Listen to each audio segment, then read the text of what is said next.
Hello everyone.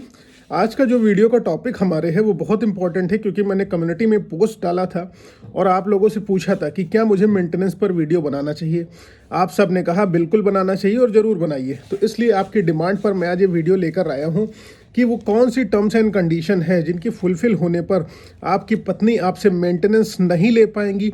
Honourable court में उनका maintenance deny हो जाएगा, वो चाहे जितनी कोशिश कर लें। तो आज हम लोग यही डिस्कशन करने की कोशिश करेंगे। लेकिन हमेशा की तरह मैं आप लोगों से रिक्वेस्ट करूंगा कि अगर आप लोग मुझसे पर्सनली बात करना चाहते हैं तो प्लीज़ अपॉइंटमेंट बुक करके ही मुझसे बात करें। बिना अपॉइंटमेंट बुक किए मेरे लिए बात कर पाना संभव नहीं हो पाएगा, क्योंकि हम नॉमिनल फ़ीस लेते हैं, क्योंकि हम प्रोफेशनल्स हैं और हम आपकी प्रॉब्लम को सॉल्व आउट करने की हर तरीके से कोशिश करते हैं। और इसके साथ ही एक और रिक्वेस्ट है कि अगर आप लोग चैनल पर नए हैं या पहली बार आए हैं, अभी तक सब्सक्राइब नहीं किया तो प्लीज़ सब्सक्राइब करें। क्या चलिए हम लोग अपना वीडियो स्टार्ट करते हैं। देखिए, जो टर्म्स एंड कंडीशन बताई गई हैं जिसके तहत कोई भी पत्नी मेंटेनेंस के लिए एंटाइटल्ड नहीं होगी। सबसे पहला सेक्शन 125 सबसेक्शन 4 यानी कि एडल्ट्री। अगर आपकी पत्नी एडल्ट्री में रह रही किसी और व्यक्ति के साथ लिव इन रिलेशनशिप में है या XYZ किसी भी तरीके के फिजिकल रिलेशनशिप में है और वो आपसे मेंटेनेंस मांगना चाह रही है, तो अगर आपके पास पुख्ता सबूत है तो वो मेंटेनेंस के लिए एंटाइटल्ड नहीं है। लेकिन आपके पास एप्रोप्रिएट एविडेंसेस इसके सपोर्ट में होने चाहिए। सिर्फ कह देने मात्र से कि वो एडल्ट्री में रह रही है ये साबित नहीं होता है। इसलिए you are required to have appropriate evidences of these things whatever you are stating। Adultery क्योंकि बहुत बड़ा लांछन होता है जो महिला पर लगता है, लेकिन मैं प्रैक्टिकलिटी के साथ कह सकता हूँ बहुत सारे ऐसे मुकदमे आते हैं जिसमें महिला और पुरुष दोनों ही एडल्ट्री में लिप्त होते हैं, दोनों ही XYZ प्रोमाइसेस पर जाकर रिलेशनशिप इस्टेब्लिश करते हैं और अपने पार्टनर को चीट करते हैं। तो ये ग्राउंड है डाइवोर्स का भी, और दूसरा ये ग्राउंड है आपका मेंटेनेंस डिनाई करने के लिए। वाइफ को मेंटेनेंस इस कंडीशन में नहीं मिलेगा अगर वो एडल्ट्री में रह रही है। दूसरी कंडीशन आती है कि वो अपने मायके चली गई है बिना किसी रीज़न के, बिना युक्ति कारण के, मतलब विदाउट अप्रोप्रिएट रीज़न के वो अपने मायके चली गई और वहाँ से लौट के नहीं आ रही है और कई वर्षों से लगातार रह रही है।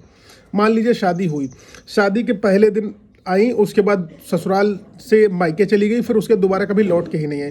तो उस कंडीशन में भी आपकी वाइफ अगर कभी नहीं आ रही है, लगातार कॉन्टिन्यूसली नहीं आ रही बिना किसी अप्रोप्रिएट रीजन के, तो भी उस कंडीशन में उसका मेंटेनेंस डिनाई हो जाएगा, उसको मेंटेनेंस नहीं मिलेगा। अब अगली तीसरी कंडीशन क्या आती है? अगर आपकी वाइफ हाईली क्वालिफाइड है, हाईली क्वालिफाइड होने से मतलब कि वो पोस्ट ग्रेजुएशन कर चुकी हैं, बीटेक है, उनके पास प्रोफेशनल डिग्री है, LLB है, LLM है, या उनके पास MBA की डिग्री है। इसका मतलब है कि ये सारी प्रोफेशनल डिग्रीज़ हैं, उनको काम मिल सकता है अपनी डिग्री के बेसिस पे, लेकिन वो काम नहीं करना चाहती हैं। अब यही माना जाएगा ये डिग्रीज़ होने के बाद। एक केस था जिसमें भी सुप्रीम कोर्ट ने रिसेंटली जजमेंट भी दिया हुआ है कि महिला ने LLB कर रखी हुई थी और उन्होंने अपने हस्बैंड के साथ डाइवोर्स पिटीशन फाइल करी, लोअर से उनको मेंटेनेंस भी मिल गया, मेंटेनेंस का क्लेम करती हैं और मेंटेनेंस वहाँ से उनको 5,000 रुपये महीने बंध जाता है।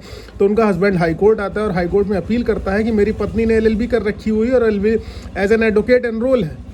तो कोर्ट ने कहा कि आपके पास LLB की डिग्री है, आप एडवोकेट के तौर पे एनरोल हैं और फिर आप काम आपके पास है लेकिन आप करना नहीं चाहती हैं, इसलिए हम आपको मेंटेनेंस से मना करते हैं, आपका मेंटेनेंस डिनाई कर सकते हैं। और उन्होंने किया भी, तो ये जजमेंट पुरुष के फेवर में गया। तो इस तरीके से देखिए कि अगर आपकी वाइफ बीटेक है, MTech है, MBA है, MCA है, प्रोफेशनल डिग्री उसके पास कर रखी है, टेट क्वालिफाई हो, सुपर टेट क्वालिफाई हो या नेट क्वालिफाइड हो, तो आपकी पत्नी आपसे मेंटेनेंस का दावा नहीं कर पाएगी, आपको नहीं देना होगा।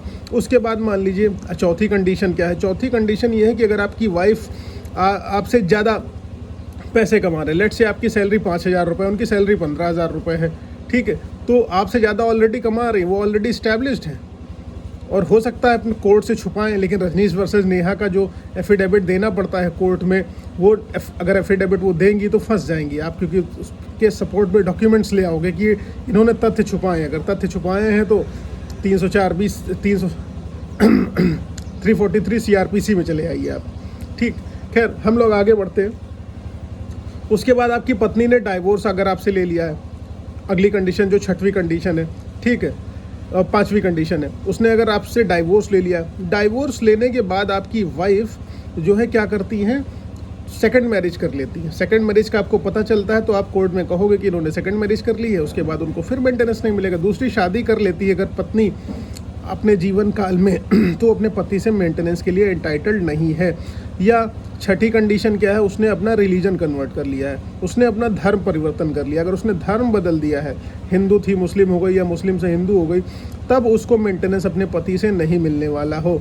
या सबसे लास्ट कंडीशन है जो बहुत कम होता है, रेयर इन द रेयरेस्ट होता है, जब वाइफ ने खुद से मना कर दिया हो, यानी कि मेंटेनेंस प्राप्त करने का अपना अधिकार उसने स्वयं से त्याग दिया हो, तो वो मेंटेनेंस के लिए एंटाइटल्ड नहीं होगी। आई होप आप सबको ये क्लियर हो गया कि ये कंडीशंस अगर होती हैं तो अपनी वाइफ को मेंटेनेंस बिल्कुल ना दें, और कोर्ट में अगर आपके पास इनके फेवर में सबूत हो इन सब चीज़ों को लेकर तो बिल्कुल लगाए, आपको मेंटेनेंस 1 रुपये नहीं देना पड़ेगा। इस तरीके से आप अपनी पत्नी को मेंटेनेंस देने से बच सकते हैं और अपने पैसे और अपनी लाइफ को बचा सकते हैं।